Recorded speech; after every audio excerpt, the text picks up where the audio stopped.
Alright, hey guys, this is NitroWolf on Xbox One, and I'm going to be doing an informal, campaign review of Fortnite, what is here on the main screen known as Co-op PvE, Save the World.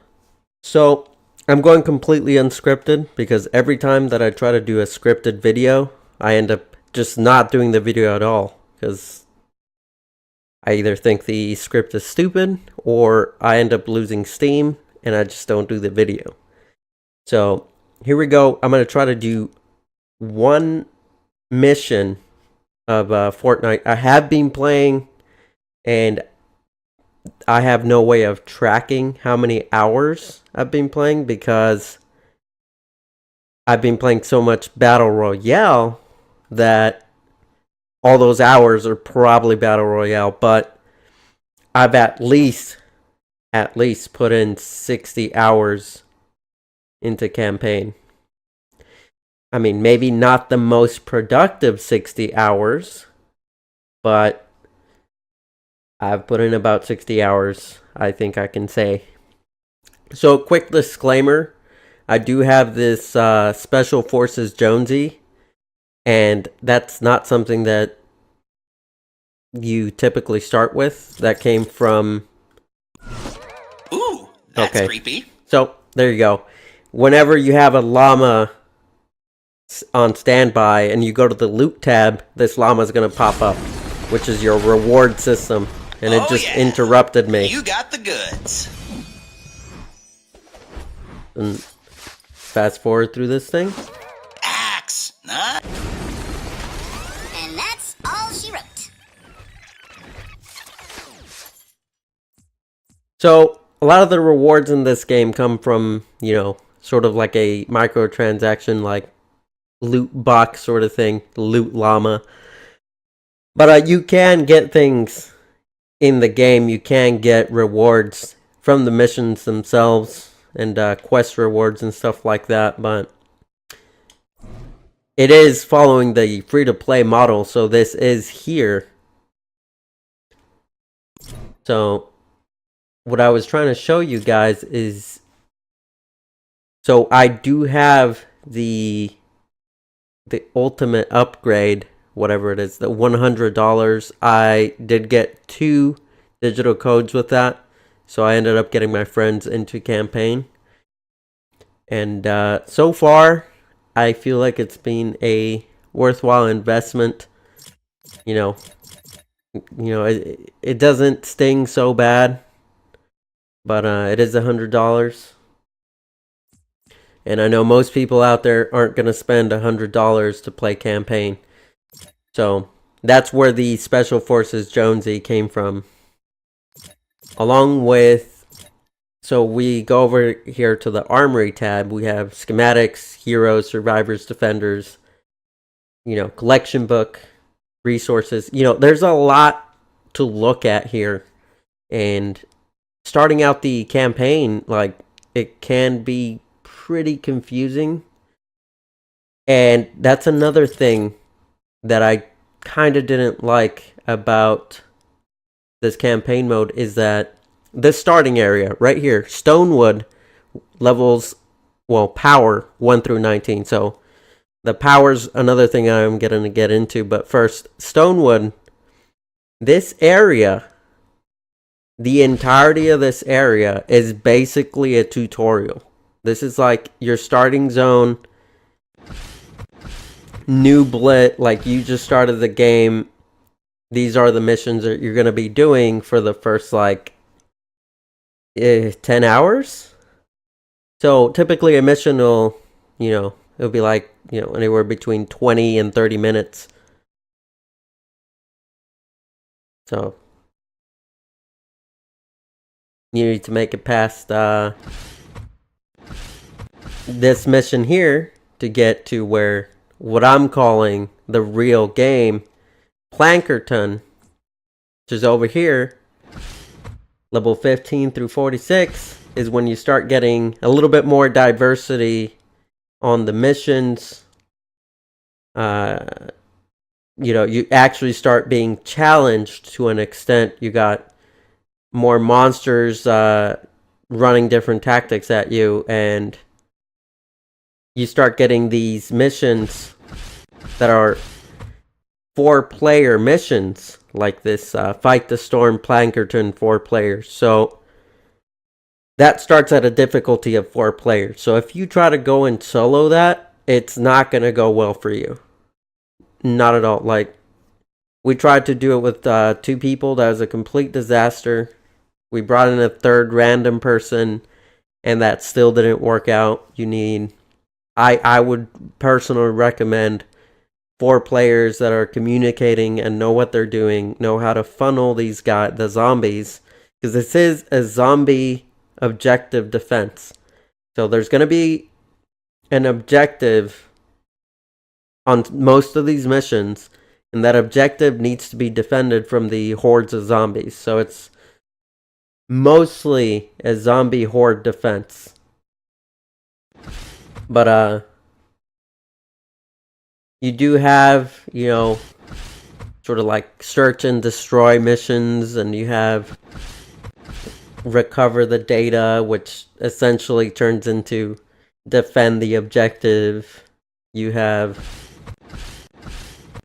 build radar towers, which, you know, it gets you building things. You have to build these radar towers, but it's, if you're by yourself, it's kind of a pain in the ass. You get 20 minutes to do it, and if you're by yourself, it's best that you get right to it, because each tower is going to take you, 5 to 6 minutes. And if you leave these towers for the end, you're going to be rushing to put all the pieces together. So these towers can be anywhere between like 30 pieces and like 45, 50 pieces. You have your rescue the survivors, which is honestly the easiest mission in this game. There's just a bunch of survivors all over the location that you're being deployed to, and you either talk to them, or you retrieve a med kit for them, or you go and rescue them from zombies. And it's quite simple. You get I believe 20 minutes to retrieve 6 survivors, and there's about 12 survivors on the map. So if everybody's working together, all 4 people are working together, you'll get this done in like 6 minutes. And the rest of the time, you can get to your, I guess, what I'm calling personal quests, which are your side quests like the events and side quests. You can do some of those, your dailies, your challenges if you have that. So I'm going to stop talking about the interface here, and I'm going to get into the game, just so you guys have an idea of what this campaign is about. So let me go over here, go to the... Oh, so it wants me to do a shield defense, which is my own personal home base, I would say. So I'm not going to do that right now, but all you're doing there is you have this area on the map that's specifically for you, and you defend that, and anything you build in this location remains for the course of the time that you're on the map. Like, every time I go back into this shield base, all my stuff is there from the last time I was there. And I can keep going back to it and keep building and keep modifying and setting traps down. And that's the only place that anything you build is going to stay for as long as it's built. Any of these other missions, every time the map is loaded...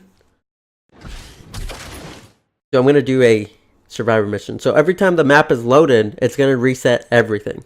Everything's going to be reset. So here in a little bit, I might even have people joining my party, and we can talk about Fortnite campaign. So I'm just trying to get through this mission. Throughout the mission, I'm going to be talking about Fortnite campaign, obviously. So right now it's putting me in a lobby up here with random people. And here's the hero selection. Here you can edit your stuff. Before I could edit it too, but it gives you one last chance to edit your stuff before you take off. And then you just press X and it starts loading the map.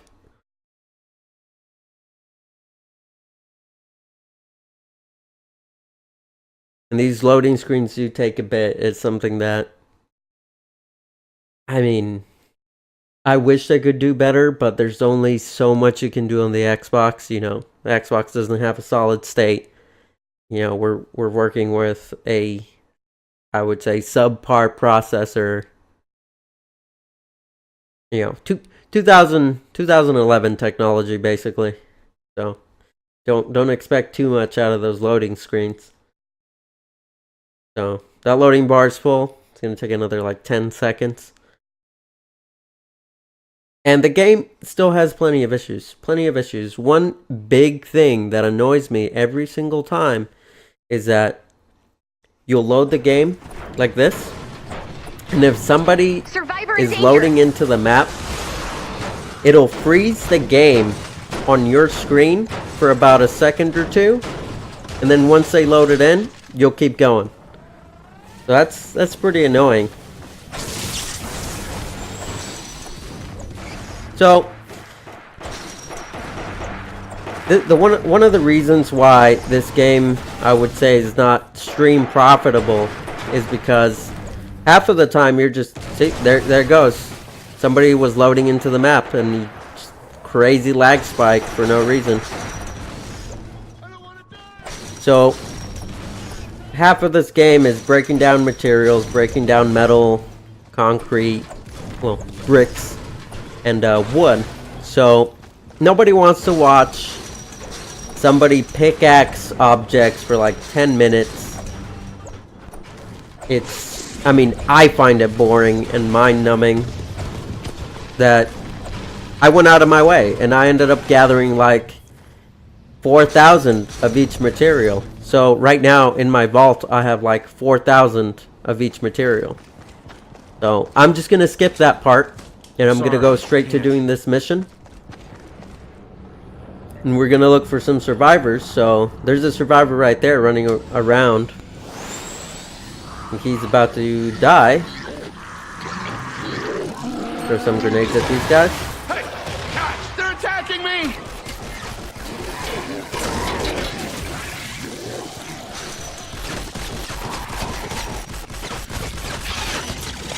No one is impressed by you. No. Where's this guy? There you go. And that's it. This guy's enemies are clear. No one's gonna believe this. You just talk to him. You Keep up the good work. There you go. 1 out of 6. Alright, so we do have hoverboards now, so that's a huge improvement. The hoverboards got added in about 2 weeks, not 2 weeks, maybe like 3 weeks ago. And big improvement is that it doesn't take any energy to use this. Because when you're running around, you'll notice that in the top left, you're using energy. So that's as far as you can sprint. Not possible. So once that energy's gone, you're not going to be able to sprint anymore. You go into a walking phase and you start regenerating that energy.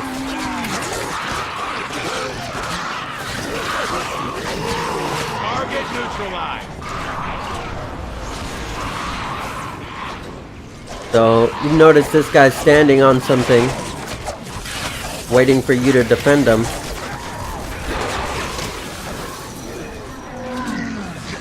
Earth Scorcher! I'm under attack! Please help!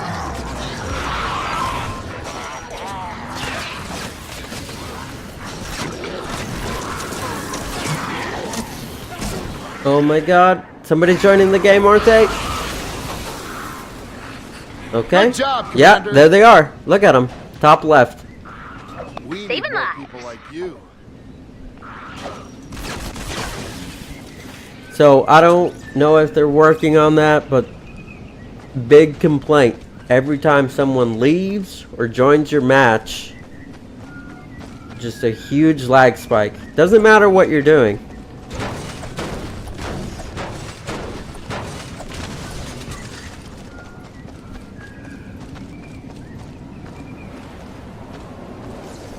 Nope. The best is when fireworks are set off in time to classical music. Like, we're so totally cultured and love classical music, but we also love blowing stuff up. Ooh, more envelopes. So right there I ran out of energy, so I'm gonna hop on my hoverboard and get going.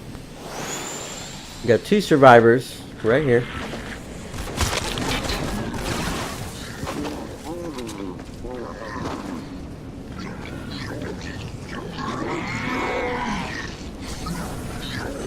Grenade!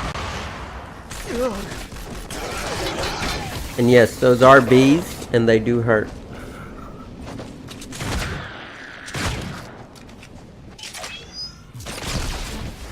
Ah. I think she's lagging. Yep. No.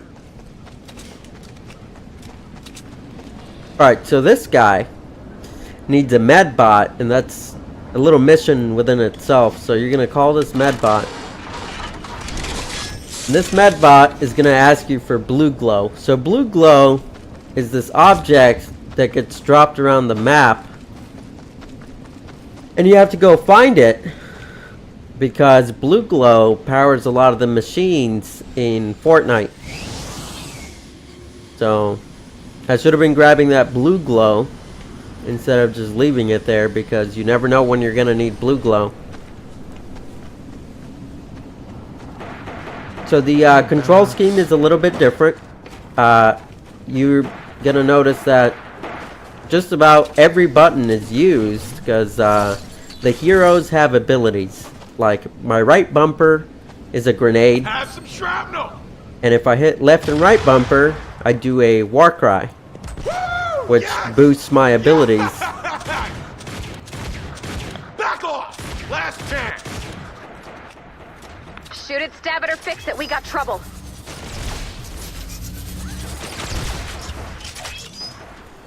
Alright, so there's the blue glow. I'm gonna grab that real quick. Nope. You're gonna hate this! Well, I missed that grenade.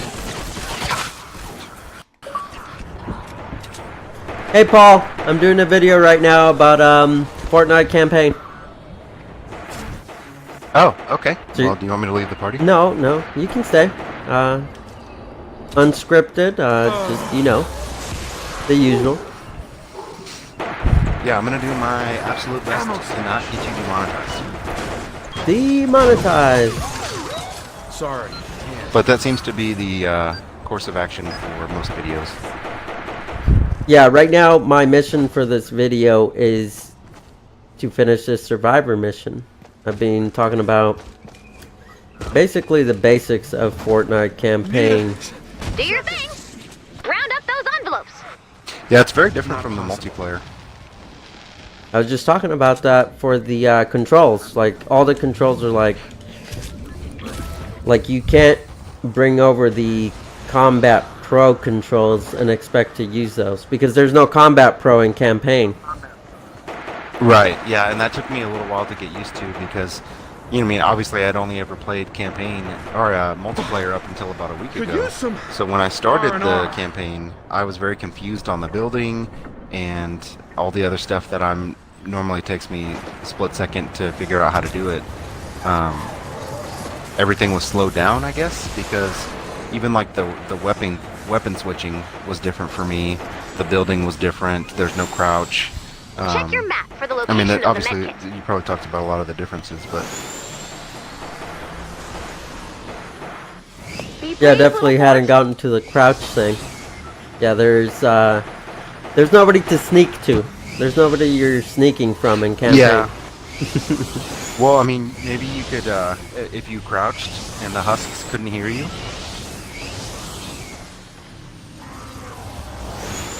You could be spooky sneaky.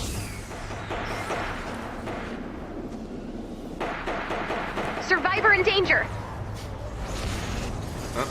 Another one. Nope.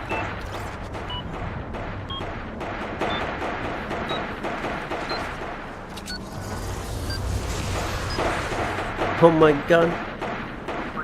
I fell off a building. But did you die though? I did not. That is one thing about campaign, is that it seems like you take a lot more fall damage than you do in Battle Royale. Like, Yeah. like, Yeah, I could fall from way smaller heights Sorry. and still take damage. yeah, like I don't expect to, like, you know, break my kneecaps from the distances I'm jumping, Life saved. but I do. Incoming! Yep, I feel you. No. Nope. Hey!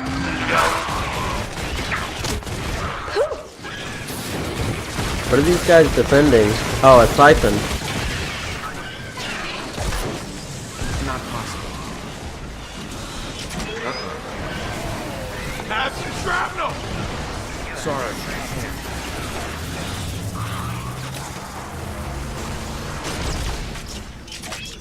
Oh boy, they didn't do anything to that guy. He didn't care. Every bit helps. Getting reports that your fort has uninvited guests. We've got Go 8 in and minutes fix on them. this mission. Nope. Cool. Oop.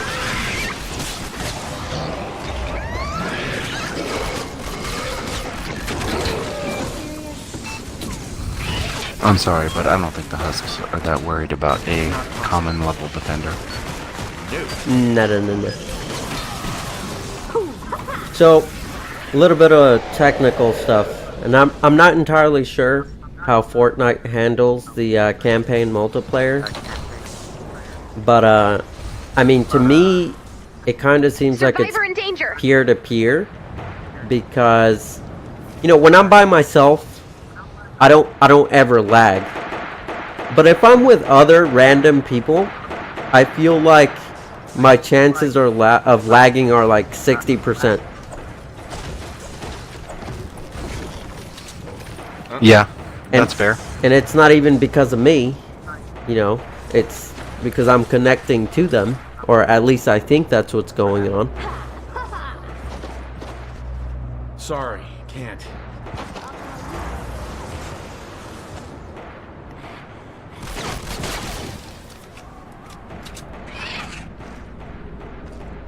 Alright, so we're at 4 out of 6 survivors. Oh, 5 out of 6. Somebody just found a medkit. Good save. Hey! Help! Here they come! There's a guy right here. Need help! They got me surrounded.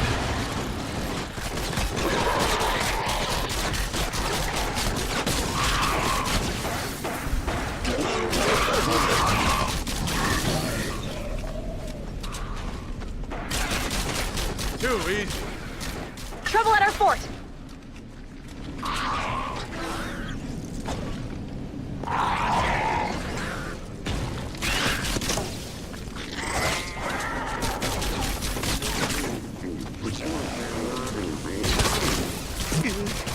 Ever told you how much I hate the bee guys? Wow! Dude, my hatred Nope. for the bee guys is absolute. Another saved life. Alright, 6 out of 6. I could literally just sit here and do nothing for the next 5 minutes. Aw, you make it look easy. But let's do a little bit of Survivor in danger. side map stuff. Just to I love an explosion I don't have to clean up after. show that there's Lucky more to envelopes up do for than grabs. just Get the grabbing. mission.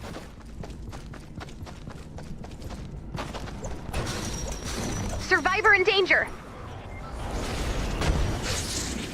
You know, I wouldn't be opposed against a system to vote to end the We're mission gonna need a bigger base. once you've completed the objective. Yeah, Survivor in and you danger. didn't have to wait out the rest of the time. Yeah, because we've got 5 minutes that we're 5 literally minutes left. doing nothing. Yeah. I mean, we're not doing nothing. I mean, we can, you know, gather materials and we can look for loot chests, but I would rather just go to the next objective, you know? Right. Because that is one thing. If you quit in the middle, you get to keep everything you found. You get to keep all your materials, but all that quest progress goes away. You have to do it all over again. Fort's taken on husks. Ouch. I admire your enthusiasm.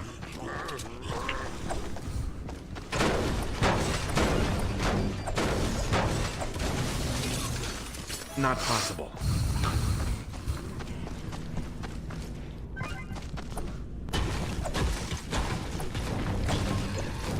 Oh, that's definitely a bummer. No. Nope.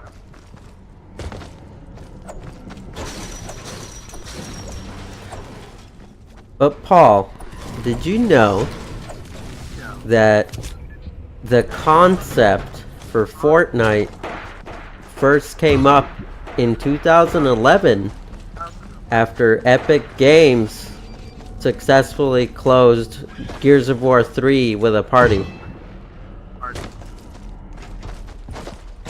Oh yeah?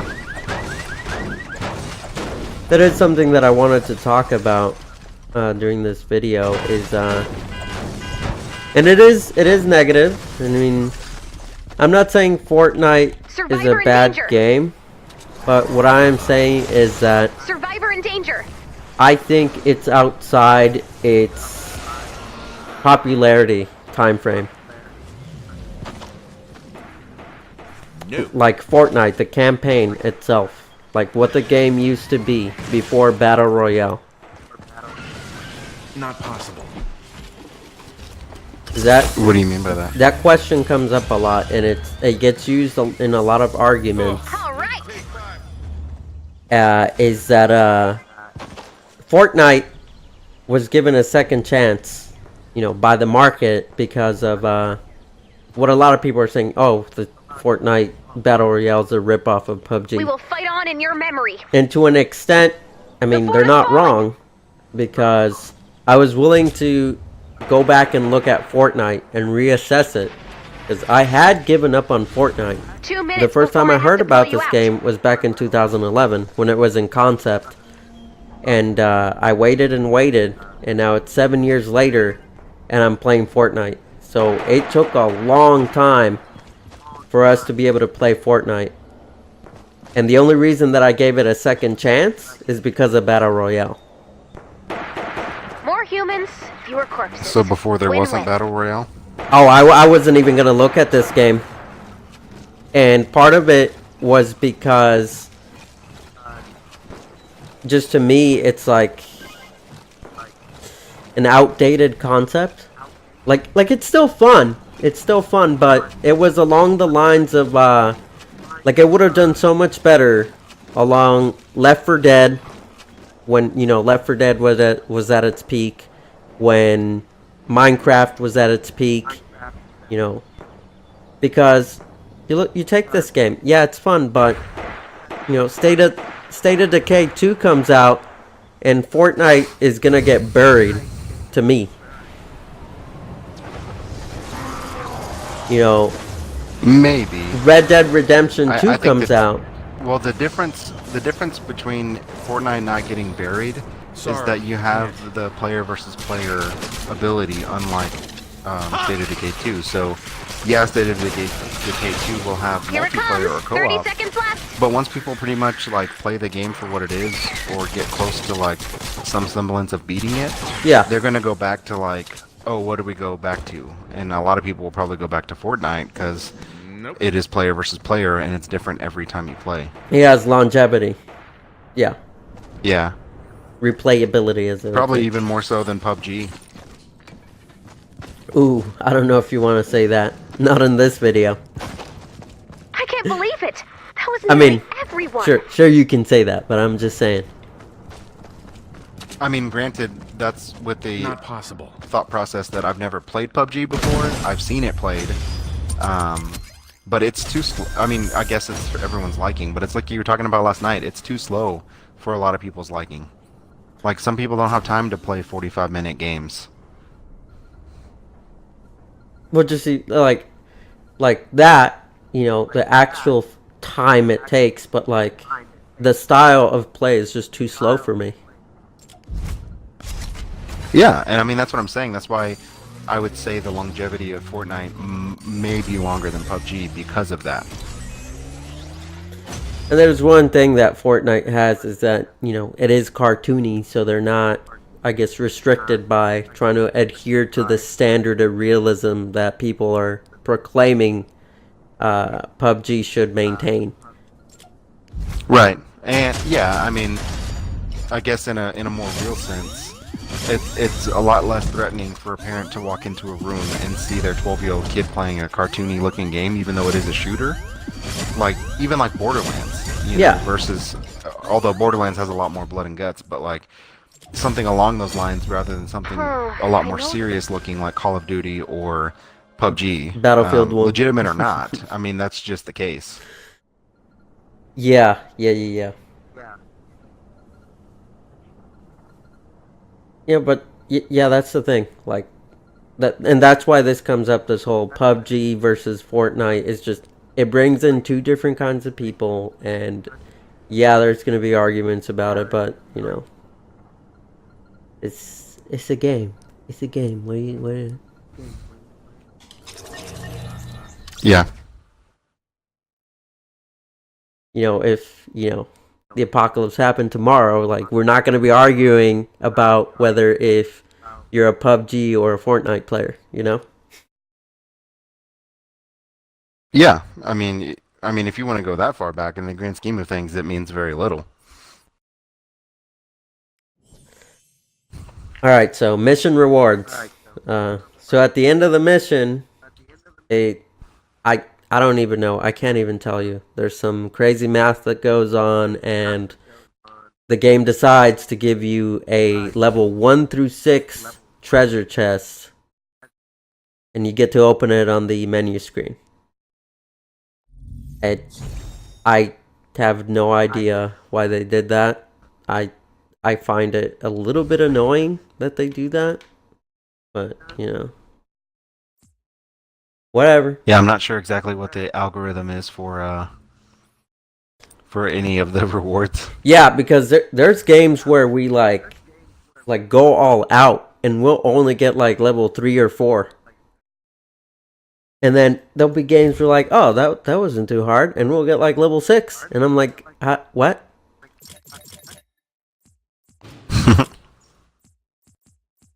Alright, so I finished my mission there. There's my weapon scheme. So weapon schematic. So in this game, weapons have durability, and there's nothing you can do to repair your weapon. You just build a new one.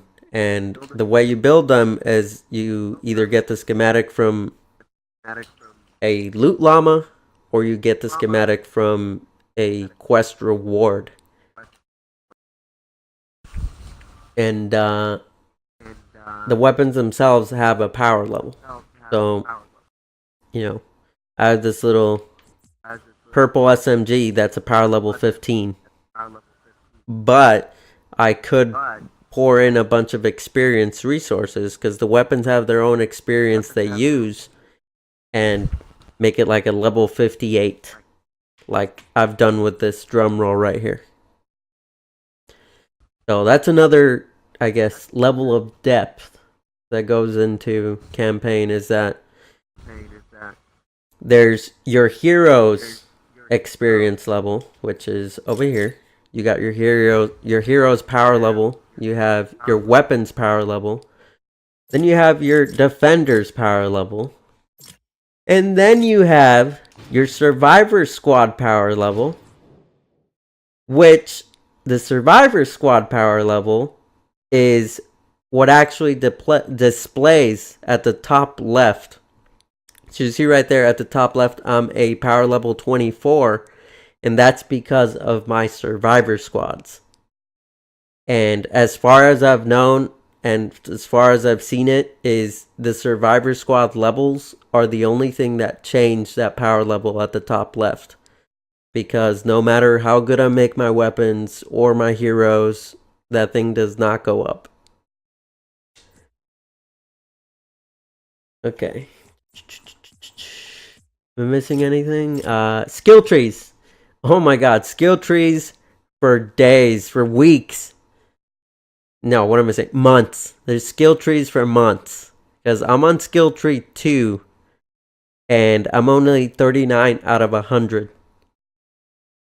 And like I said, I've already been playing like 50 to 60 hours. And I'm at skill tree 2. So, skill trees, give you a plethora of upgrades. There's a lot of little branches you can take, whether you want to increase your building speeds or how good your pickaxe is. It's all in here. It's all in the skill trees. And then there's the research tiers, which are a different version of skill trees. And that's going to increase your offense, health, shield, the damage your traps do. And here you're going to also find more slots for your Survivor Squads, which is how you're going to get those levels for your power.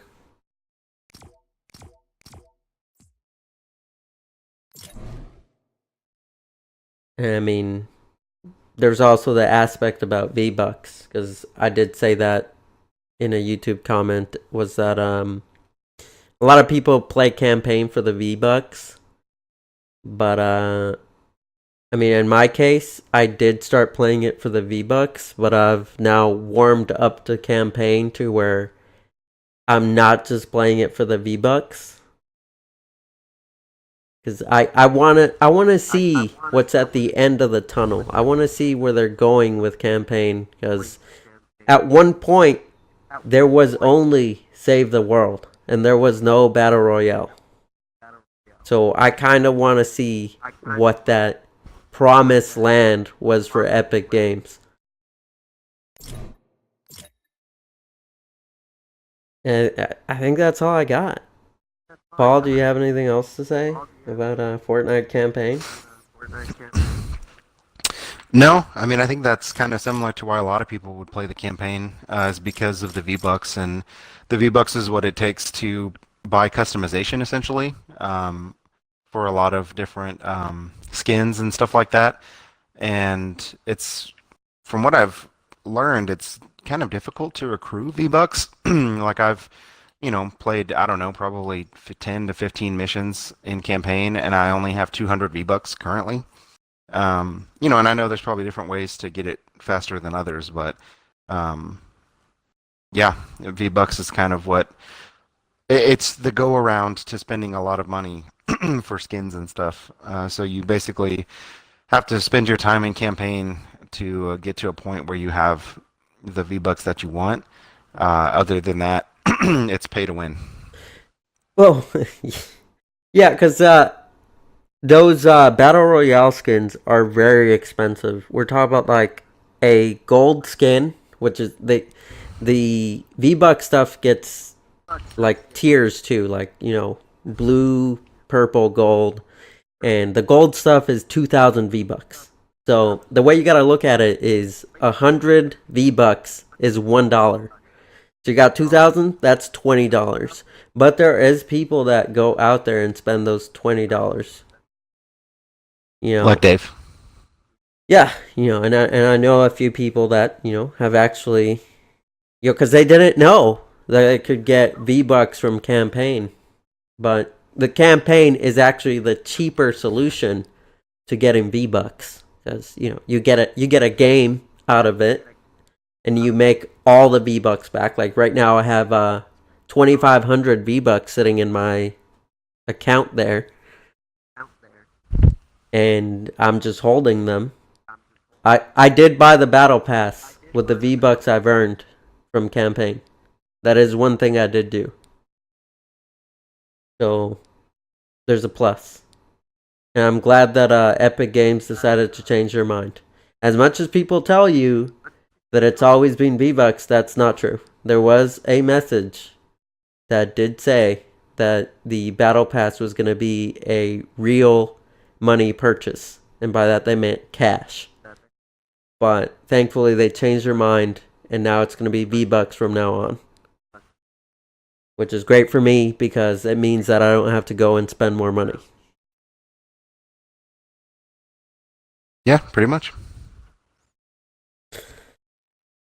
Alright, we'll leave it there. We'll close the video. Thanks if you're watching. No thanks if you're not watching, I guess. Like and subscribe. Leave a comment below if you, I don't know, have more to add to this topic about a Fortnite campaign. And if you want to see more about this, just let me know. Thanks for watching. This was NitroWolf on Xbox One with Paul over there.